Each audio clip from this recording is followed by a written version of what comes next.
I trusted her with my scars, my secrets, and the parts of me I never shared with anyone. But she used them all to destroy me when I was at my weakest. You don't hand your soul to someone unless you believe they'll cradle it with both hands. And the worst part is, I really believed she would. See, I wasn't some naive kid who'd never been through heartbreak. I was the guy who had already drowned in it. I'd been through the fire and crawled out, skin peeled back, heart stitched together with threadbare promises of someday it'll be better. I didn't believe in second chances. Not really. Until her. When I met Marissa, I wasn't looking for love. I was just trying to exist without falling apart. I lived alone in a modest 2-bedroom fixer-upper on the east side of Portland.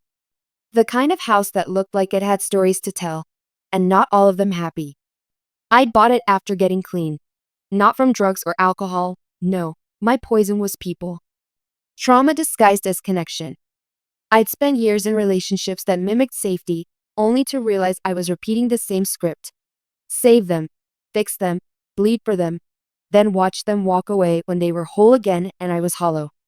So when I met Marissa, I wasn't offering anything. Not my heart, not my history. Just politeness and maybe, the courtesy of a smile. It was a gray afternoon in early October. I remember because the wind was sharp and dry leaves clung to the hems of everyone's jeans. I just stepped out of a local bookstore, clutching a worn copy of Letters to a Young Poet, when I heard her voice behind me. "Excuse me," she said. "Can I ask you something strange?" I turned. She had a camera hanging from her neck, a scarf wrapped twice around her throat, and these deep, curious eyes that didn't flinch. I nodded. "Sure. Go ahead." She tilted her head, squinting slightly. "I'm working on a photo project. It's about emotional healing. I try to capture what that actually looks like, not just staged smiles. Rawness. Real stuff. And, well, you have that look." I blinked. That look? Like someone who's lived through it. Like you've survived something and learned how to carry it. I didn't know whether to laugh or be offended. But I didn't do either. Instead, I said, "You get that from one glance?" She shrugged. "I'm usually right." Then she smiled. And I don't mean a flirtatious, calculated smile. It was the kind of smile that makes you forget what loneliness feels like. Just for a second. So I let her take the picture. One turned into 3. Then coffee at the cafe across the street. Then 2 hours of conversation about grief, art, and the uncomfortable beauty of being broken and still choosing to build something anyway. She was magnetic, the way certain people are when they're deeply present. She didn't fidget with her phone. She didn't talk just to fill silence. She listened with intention. That night, I went home and couldn't stop thinking about how it felt to be truly seen. Not scanned. Not appraised. Seen. Over the next few weeks, we started spending more time together. She'd text me little things. Photos of sunsets, quotes from books, old songs she said reminded her of my voice. We weren't dating. Not officially. But something was blooming in the quiet space between us. It was slow. Gentle. And that's what made it feel real. I didn't tell her everything all at once. I couldn't. I was still learning how to say some of it out loud. But she never asked for more than I could give. She'd say, "Only share what feels safe." So I started opening doors I'd kept locked for years. I told her about my panic attacks. How they used to hit out of nowhere, in the grocery store, in meetings, sometimes just brushing my teeth. I told her about my father's rage, how it wasn't always physical, but when it was, it carved silence into the walls. How my mother pretended it wasn't happening because surviving meant pretending. How I left home at 17 and never looked back. I told her about the woman I almost married at 28, who said I was too heavy emotionally. "You feel like you're carrying ghosts," she told me just before she left. I told Marissa that I believed her, that maybe I was haunted. Marissa didn't flinch. She didn't recoil.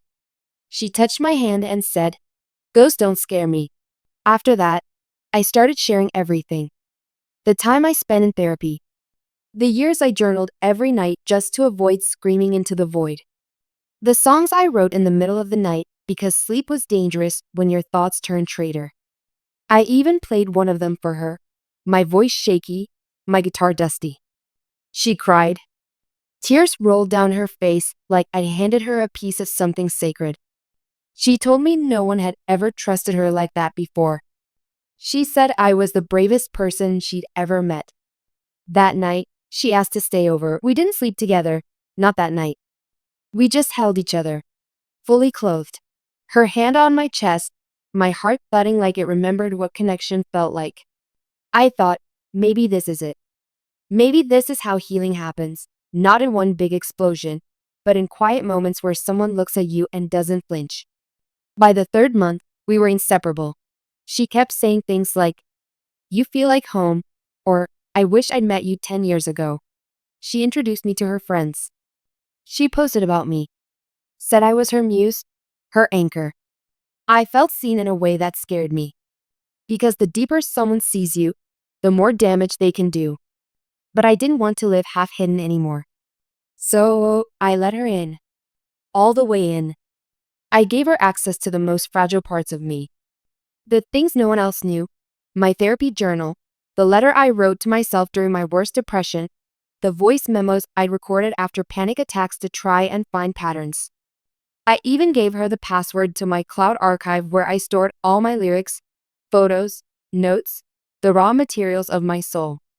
She said, "I want to know all of you, the real you, even the dark parts." And I believed her. Because why wouldn't I? When someone says they love your brokenness, you want to believe they mean it. You want to believe love can be a soft landing instead of a crash. For the first time in years, I didn't feel like I was carrying my story alone.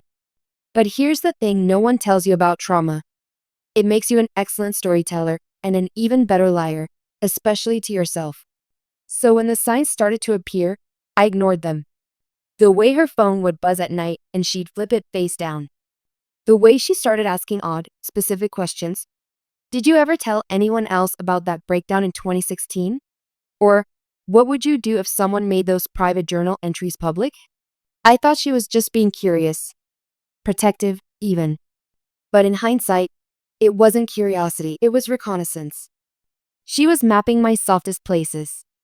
And I was handing her the blueprint. Looking back, it wasn't one moment that shattered everything. It was a series of hairline cracks. So small, so subtle, you almost admire the precision of it. Like watching a spider spin silk. Beautiful. Deadly. The first real crack came in the form of a text. I wasn't snooping. Her phone lit up on the kitchen counter one morning while I was making coffee. She was still asleep upstairs. It was a message from someone saved in her contacts as Bennett//design team, not unusual, since she was a freelance photographer and sometimes worked on collaborative projects. But it wasn't the contact name that caught my eye. It was the message. "Did he suspect anything last night? You were perfect, as always." I stood there, mug in hand, heart in throat. I stared at that glowing screen until it dimmed and the room went dark again. Maybe it's nothing. Maybe I'm misreading it. I told myself that as I walked upstairs. I told myself that as I kissed her forehead and whispered, "Good morning." I told myself that through an entire Sunday brunch with her arms around me and her head on my shoulder. But something inside me had changed. Not rage. Not jealousy. Suspicion. I'd lived my whole life trying not to become my father, a man who turned every whisper into an accusation. A man who treated love like a war to be won. But that morning, I finally understood how dangerous doubt could feel when it slid under your skin. Over the next week, I started noticing things I hadn't before. Her laptop, once casually left open, was now always shut. Passwords changed. Notifications disabled. She started working from coffee shops more often, said she needed inspiration, but I couldn't help noticing the way she glanced at me just a second too long before grabbing her bag. I didn't confront her. Not yet. Instead, I did something I'm not proud of. I backed up her phone. She'd left it unlocked while in the shower. I plugged it into my laptop, copied the photos and messages, and then deleted the backup before she returned. It felt like betrayal. But something deeper told me I was already being betrayed. That night, I stayed up alone, scrolling through everything. There were dozens of messages with Bennett. Flirtatious, suggestive, emotional. You get me in ways he never will. He thinks I still cry over his trauma. But honestly, I'm just gathering material. When this is done, we'll have everything we need, and he won't see it coming. I remember physically jolting when I read that one. When this is done. Done? Done with what? The conversations hinted at a project, something involving my journal entries, my music files, even the photos she'd taken of me. Things I'd shared with her in absolute vulnerability. I clicked through the files on her cloud drive and found a hidden folder labeled Proof Concept. Inside were videos of me. Me, playing guitar with tears in my eyes. Me, pacing during a panic attack. Me, whispering into my phone during one of my low spells, saying things like, I don't know who I am anymore. And in the background of some of them, I could hear her voice. Tell me more, she'd coax. Say it like you're talking to yourself. Don't hold back. This is just for us. But it wasn't for us. It was for them. For some kind of film project or performance piece or artistic endeavor she and Bennett were co-producing, a living documentary about trauma, intimacy, and emotional breakdowns. And I was the exhibit. I felt sick. I closed my laptop, walked to the sink, and vomited. How do you reconcile something like that? How do you look at someone you love, someone you thought loved you, and realize they've been recording your grief like it was content? The next morning, she acted like nothing was wrong, made French toast. Hummed a song she said reminded her of me. I played along. But inside, everything had frozen. That night, after she fell asleep, I did something I hadn't done in years. I drove. No destination, no music, just empty streets and the sound of my tires on wet pavement.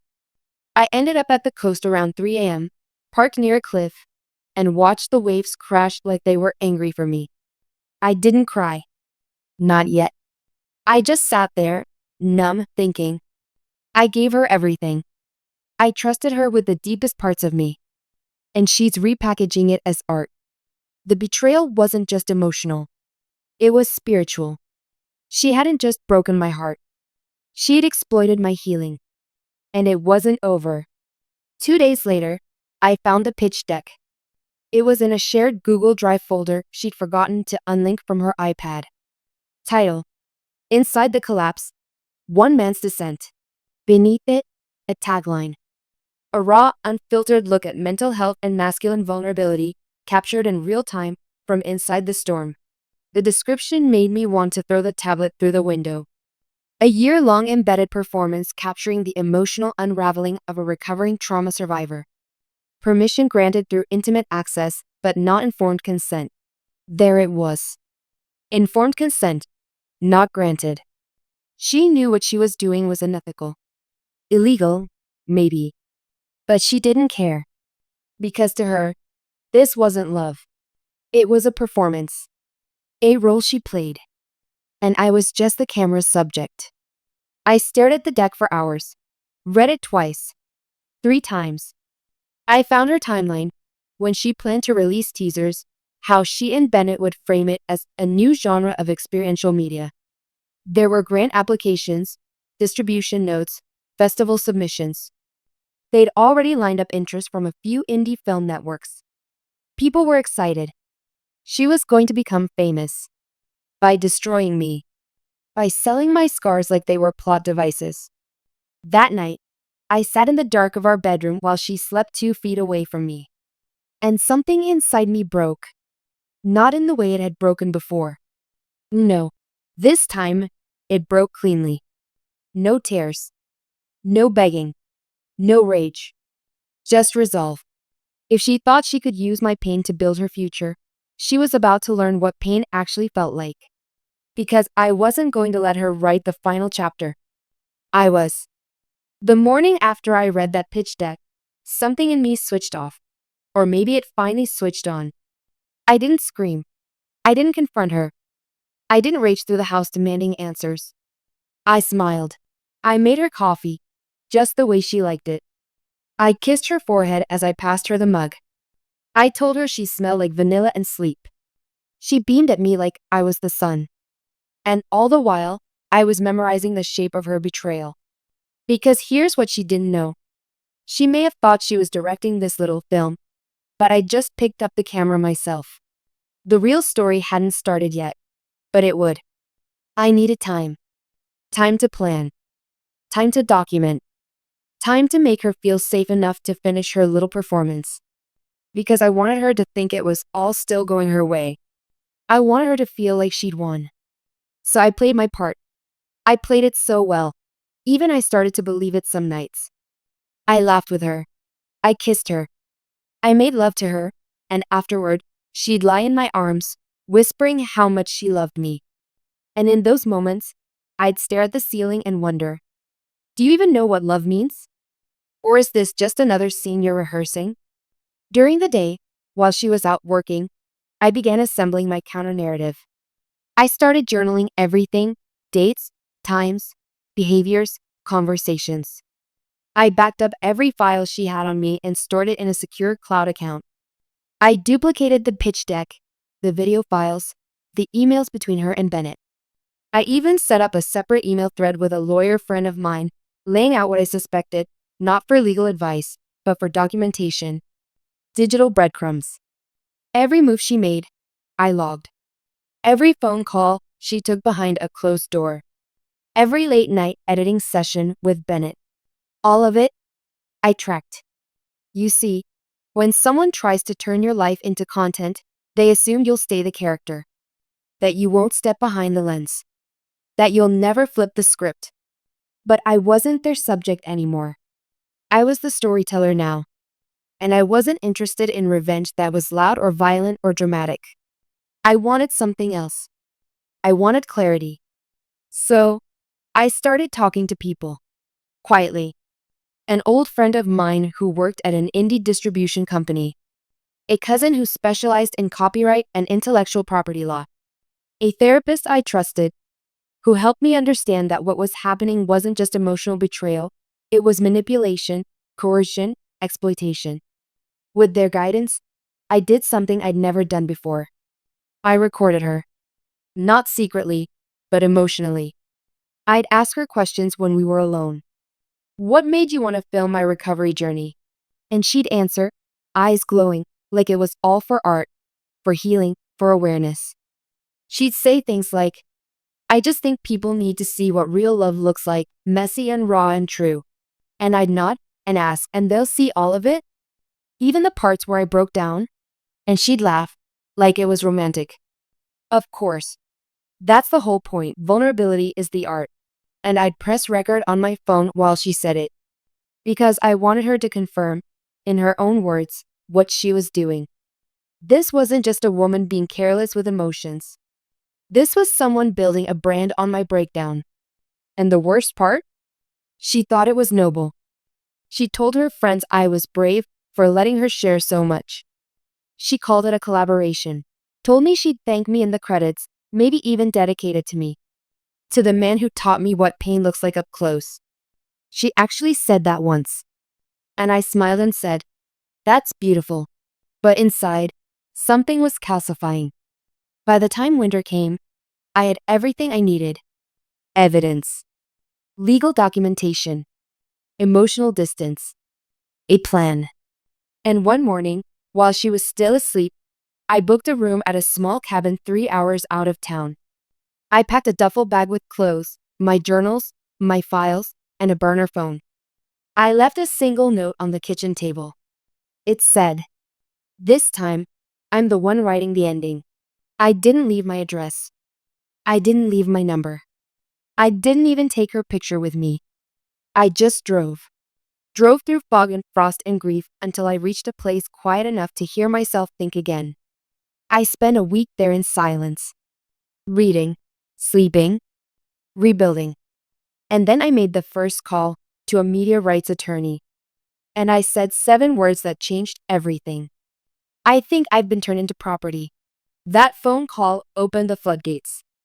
The attorney, a sharp, no-nonsense woman named Ellis Granger listened quietly while I laid it all out: the pitch deck, the secret footage, the monetization plan, the emotional manipulation. When I finished, there was silence on the line. Then she said something I'll never forget. "This isn't just unethical. This is theft of identity, of narrative, of consent." That word hit hard. Consent. Because that's what she stole more than anything. She didn't just betray me. She used the most wounded, raw, private moments of my life and packaged them like a story arc she could sell. She never asked if I was okay with being the character in her film. She just started rolling the camera the minute I cracked. Ellis agreed to represent me. We moved fast. The first move was a cease and desist letter, formal, aggressive, and airtight. We served it directly to her production company, where she had quietly started filing paperwork with Bennett. She wasn't expecting legal fire. She especially wasn't expecting it to come from me. Then I filed a restraining order against the unauthorized use of my image, likeness, and private story in any project pitched or distributed. This was no longer just a breakup. This was a legal war. And the best part? She had no idea I was even watching her moves. Because for weeks, I hadn't contacted her. No texts, no calls, no social media. I'd vanished. I became a ghost. And ghosts can haunt in silence. My lawyer sent a formal inquiry to every company that had received her pitch deck, all 16 of them. A few replied immediately, shocked. They hadn't realized the footage of Elliot wasn't officially licensed or even ethically acquired. One of them even sent back an email thread where she described me as a broken, beautiful canvas of trauma, authentic and unfiltered. That was how she marketed my breakdown. Like I was some bleeding art project. I forwarded that thread to Ellis. She added it to our evidence file. Meanwhile, I had quietly opened a new blog. Anonymous. No face. No names. Just writing. I told my version of the story, the truth in pieces. A man manipulated. A partner exploiting pain for profit. A quiet betrayal dressed as healing. And it went viral. People related to it. People shared it. Survivors of narcissistic abuse. People whose stories had been twisted by others. Artists who'd been used. Partners who'd been puppeted. Without naming her, I dismantled her entire premise. And then, right when the online buzz hit critical mass, I sent her the link. No message. Just the link. 2 hours later, she called. I didn't pick up. She texted. "What are you doing? This is slander." I responded with a screenshot of the email where she described me as a canvas of trauma. And then I wrote, "You used my pain to build a brand. I'm using my truth to reclaim my life. Difference is, I never needed to lie." She stopped texting after that. But her lawyer didn't. Because apparently, someone she'd pitched to had leaked the project. It got out on a niche film site, an early article hinting at a raw, personal indie doc about love, trauma, and redemption. The article included stills from the footage. My face. My voice. Me, sobbing on the floor of our old kitchen, a clip I never even knew she filmed. And that's when Ellis made her move. We filed an emergency injunction. Then a lawsuit. Violation of privacy. Misappropriation of likeness. Emotional exploitation. Intentional infliction of distress. All backed by documentation, recordings, emails, and witness statements. We didn't just accuse her. We proved she'd built an entire project on non-consensual footage and private trauma. Suddenly, her cute little film wasn't a healing story, it was a legal disaster. The article was pulled. Distributors backed off. Sponsors withdrew. And her entire career pivot collapsed before it ever launched. She tried to spin it, of course. Posted a tearful Instagram video claiming I'd misunderstood her vision. Said I was sabotaging her because I couldn't handle her success. But the damage was done. The internet doesn't love people who exploit others for clout anymore, not like it used to. And the court didn't buy her apology either. She ended up settling. She had to issue a formal public retraction. She had to pay damages. And most importantly, she had to hand over all the raw footage.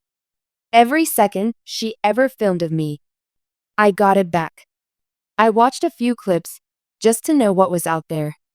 One was from a night I'd been in real pain. I was sitting on the edge of the bed, crying softly, trying to breathe.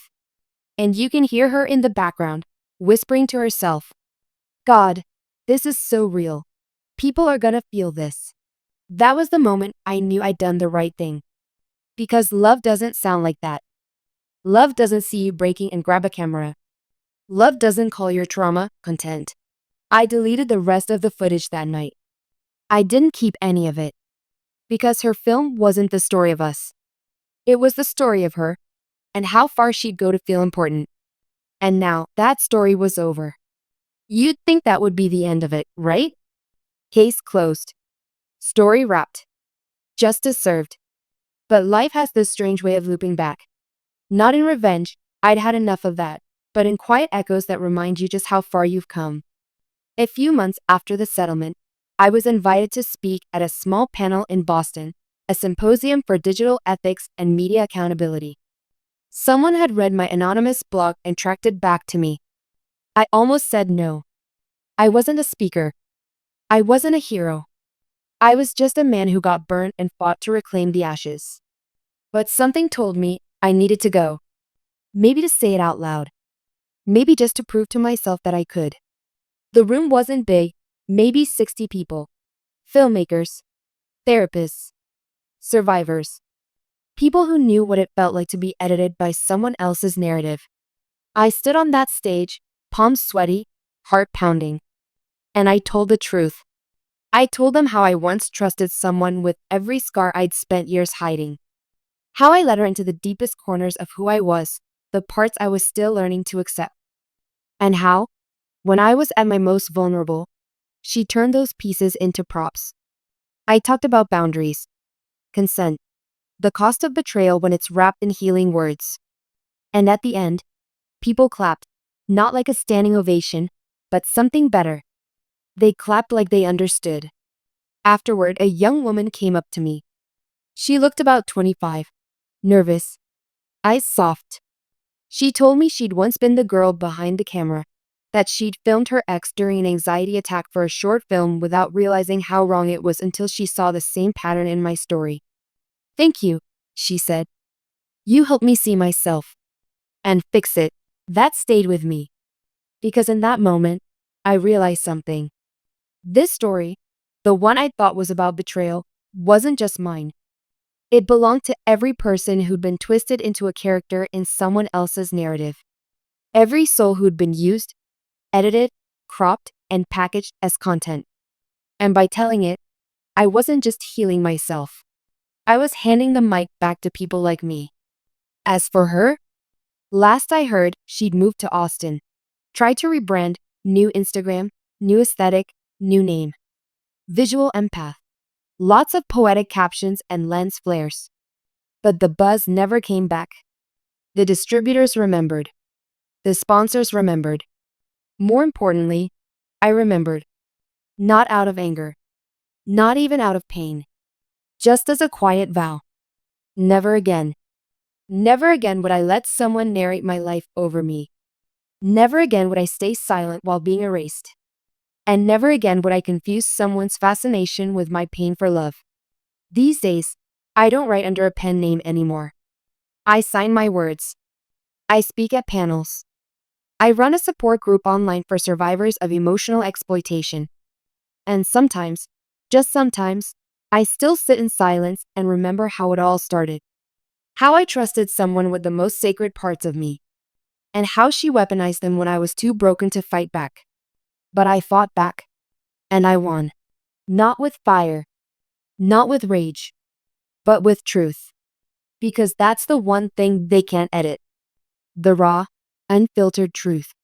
And in the end, that truth didn't just set me free. It made me whole again. I trusted her with my scars, my secrets, and the parts of me I never shared with anyone. But she used them all to destroy me when I was at my weakest. But now, I use them to help others heal, and that's something she can never steal.